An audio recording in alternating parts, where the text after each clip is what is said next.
सही।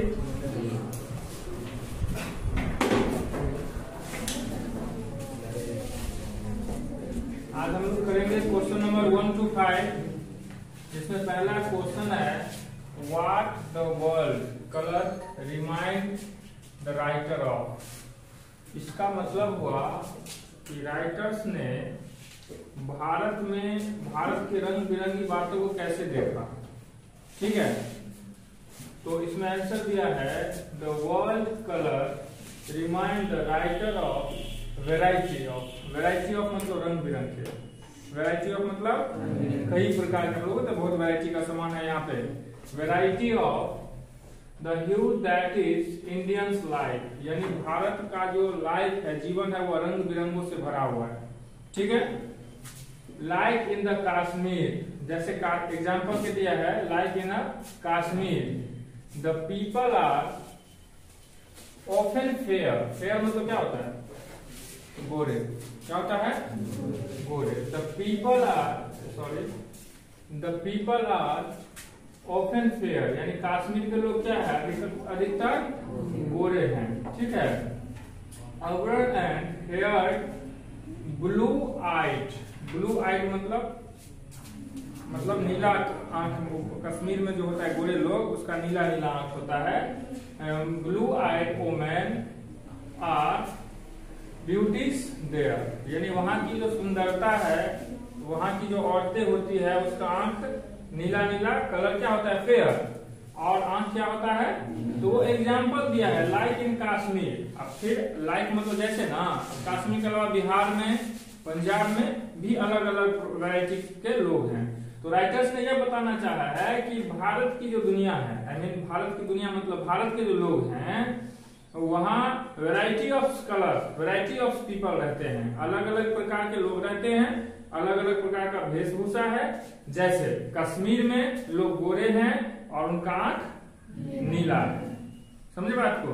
अभी हम नहीं देखते आप लोग, भारत की जो नारी है, नारा है, क्या नारा है कि विविधता में एकता। सुने हो? विविधता में एकता। विविधता में एकता मतलब बहुत प्रकार के लोग यहाँ रहते हैं और फिर भी सभी में एकता है। उसी बात को उन्होंने दर्शाया है। यहाँ गोरे भी हैं, काले भी हैं, ठीक है, हर प्रकार के जाति धर्म को मानने वाले लोग हैं, लेकिन सभी में एकता है। इस बात को उन्होंने इस क्वेश्चन के माध्यम से बताने का प्रयास किया है। वैरायटी ऑफ पीपल, भिन्न प्रकार के, भिन्न रंगों के। समझ गए? कोई दिक्कत? चलिए next question, What were the benefits of the English rule?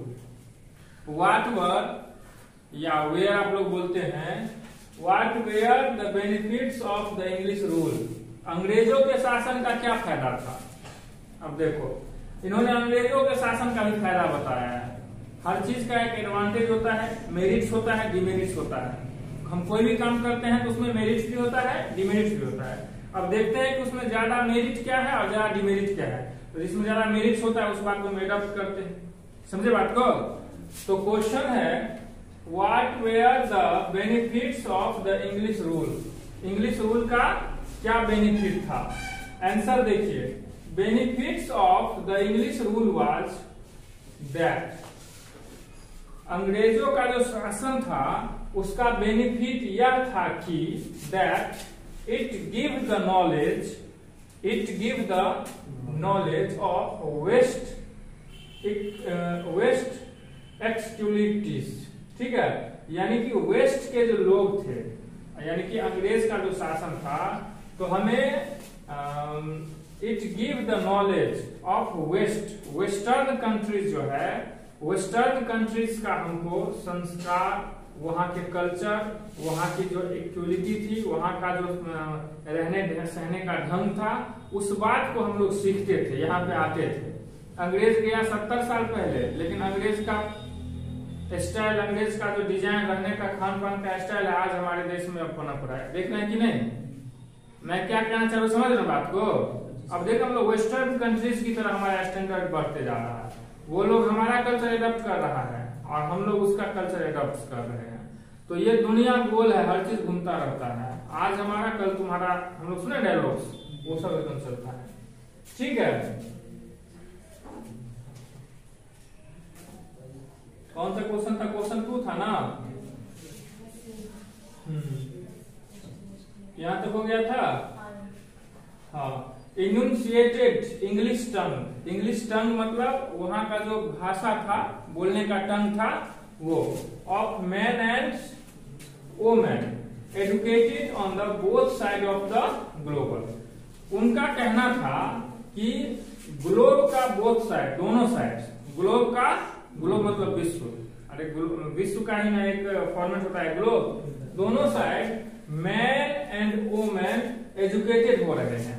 कौन एजुकेटेड हो रहे हैं? मैन और वोमेन। यानी उनका कहना था, और हम लोगों ने उनसे ये चीज सीखा भी। पहले भारत में क्या था कि मैन यानी पुरुष की प्रधानता थी, पुरुष को ही पढ़ाई पे, इस पे फोकस किया जाता था, लेडीज में कम इस बात का, वो घर परिवार देखती थी ज्यादा। लेकिन उसने बताया, अंग्रेज ने, और अंग्रेज के संस्कार ने, कि सभी को पढ़ना चाहिए। एक तरफ जेंट्स को भी, मैन को भी पढ़ना चाहिए और वुमेन को भी अच्छे से पढ़ना चाहिए। ठीक है। Question 3, why the intellectual, intellectual मतलब होता है बुद्धिजीवी। Intellectual means why the intellectuals in India restless and embittered. Embittered मतलब होता है अशांत या परेशान। ठीक है। एम्बरेटेड मतलब क्या होता है?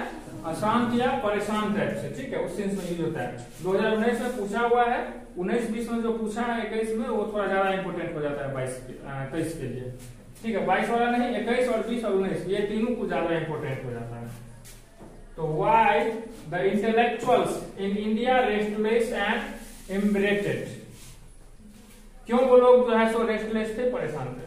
द इंटेलेक्चुअल्स, देखो बुद्धिजीवी क्या होता है? किसी भी बात को, भविष्य को जान लेता है। बुद्धिजीवी का मतलब क्या होता है? समझदार ना जी। तो जो समझदार होते हैं वो भविष्य में क्या होने वाला है, कोई कदम उठाने से क्या रिएक्शन होने वाला है, उस बात को पहले जान लेते हैं। तो भारत के बुद्धिजीवी क्यों परेशान थे, क्यों रेस्टलेस थे? रेस्टलेस मतलब बेचैन, रेस्टलेस मतलब बेचैन थे। ठीक है। The intellectuals believed that, intellectuals का बिलीव था, विश्वास था, that another world war was inevitable. They had been bitterly disappointed. अब देखो समझो, the intellectuals believed that, यानी intellectuals बुद्धिजीवियों को विश्वास था, another world was world war मतलब समझे ना, विश्व युद्ध। World war means world war was inevitable यानी होने वाला है। अनदर वर्ल्ड वार क्या है? होने वाला है। उन लोग को लगा था। दे हैड बिट्रेली डिसअपॉइंटेड, इसीलिए वो लोग क्या थे? डिसअपॉइंटेड थे। आफ्टर द फर्स्ट वर्ल्ड वार, किसके बाद? फर्स्ट वर्ल्ड वार के बाद, यानी कि भारत गुलाम भी था। फर्स्ट वर्ल्ड वार हुआ था जो मतलब 13-14 से स्टार्ट हुआ था, 1913 या 14 में, और 17-18 तक जाके खत्म हुआ था। और फिर दूसरा 1939 में स्टार्ट हुआ था। उसी के बीच की बात है, और उसी बीच में वो आए थे। तो यहाँ के जो बुद्धिजीवी थे वो परेशान थे, और वो जानते थे कि वर्ल्ड का जो माहौल बन रहा है उसमें सेकेंड वर्ल्ड वार होने की संभावना है। इसलिए यहाँ के बुद्धिजीवी क्या थे? परेशान थे। After the First World War, by what they felt were the broken promise of England. They failed where the broken promise of England। देखो इंग्लैंड ने प्रॉमिस किया था कि फर्स्ट वर्ल्ड वार के बाद, मतलब भारतीय सेना उसके वार में नहीं जा रही थी, फर्स्ट वर्ल्ड वार में। ठीक है। और फर्स्ट वर्ल्ड वार में इंग्लैंड भी था, एक पक्ष में इंग्लैंड था, दूसरे पक्ष में अमेरिका सब था, पता नहीं कौन कौन देश था। अरे मित्र राष्ट्र, और कौन था वो, नहीं पढ़े तुम लोग नमा 10वां में? वर्ल्ड वार जो हुआ था 2 भाग में हुआ था। एक था मित्र राष्ट्र था, और वो कौन सा था, जो भी था 2 भाग में बटा हुआ था विश्व। कुछ देश इसका साथ दे रहे थे, कुछ देश इसका साथ दे रहे थे। तो अंग्रेज जब इंडियन नहीं जा रहा था, इंडियन सेना या इंडियन के लोग सब, तो उसको वादा किया था कि फर्स्ट वर्ल्ड वार हम जीत जाएंगे तो तुमको आजाद कर देंगे। ठीक है। लेकिन इसके बाद भी उसने धोखा किया, भारत के साथ आजाद नहीं किया था। Promise of England shown the intellectuals in the India was restless and if rested, यानी कि यहां ये बताना चाहते हैं, इसलिए सो होगा, सो नहीं होगा, so the intellectuals in India, इसीलिए बुद्धिजीवी सब क्या थे, पूरा बेचैन थे, परेशान थे कि फिर सेकेंड वर्ल्ड वॉर होगा, फिर हमको लड़ना पड़ेगा और हमको फायदा कुछ नहीं होता है। इसलिए यहाँ के लोग क्या थे, बुद्धिजीवी सब परेशान थे। समझ में आया? क्यों थे रेस्टलेस? क्यों थे रेस्टलेस वो लोग? क्योंकि उनको पता था कि फिर से सेकेंड वर्ल्ड वॉर होने वाला है और second world war first world war से ज्यादा खतरनाक होगा, ये बात भी वो लोग जानते थे। ठीक है, चलिए अब आते हैं हम लोग क्वेश्चन नंबर 4 पे। What was the great lesson that India had to teach the West? What was the great lesson, इसका मतलब वह क्या ग्रेट लेसन था, वह क्या ग्रेट लेसन, ग्रेट लेसन मतलब चैप्टर में मत समझना, ग्रेट लेसन मतलब वह कौन सी बात थी, ग्रेट, दैट जो India had to teach the West, जो इंडिया को वेस्टर्न को बताना था। किसको बताना था?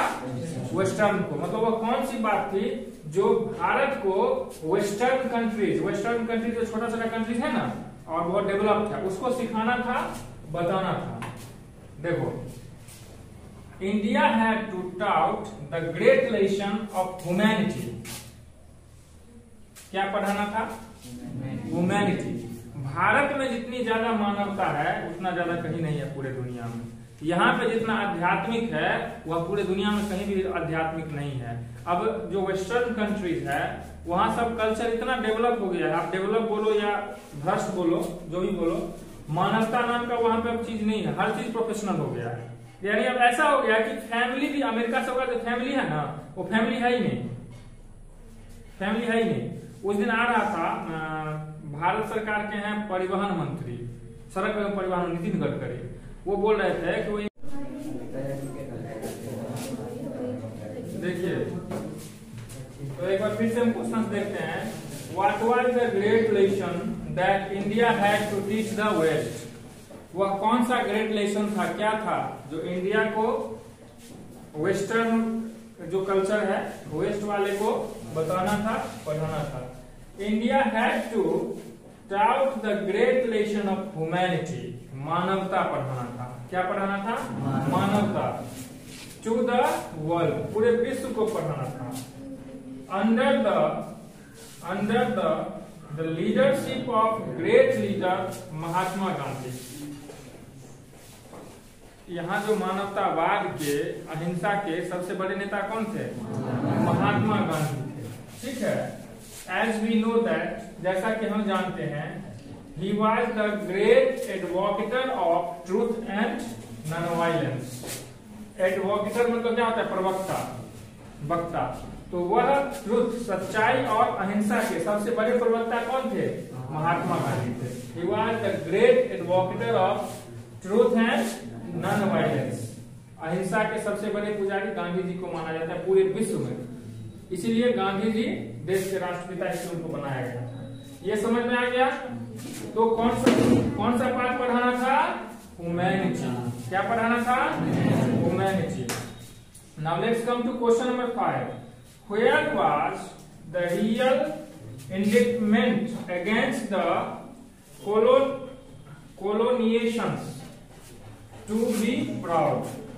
ठीक है, फाउंड है, टू बी फाउंड, प्राउड नहीं होगा।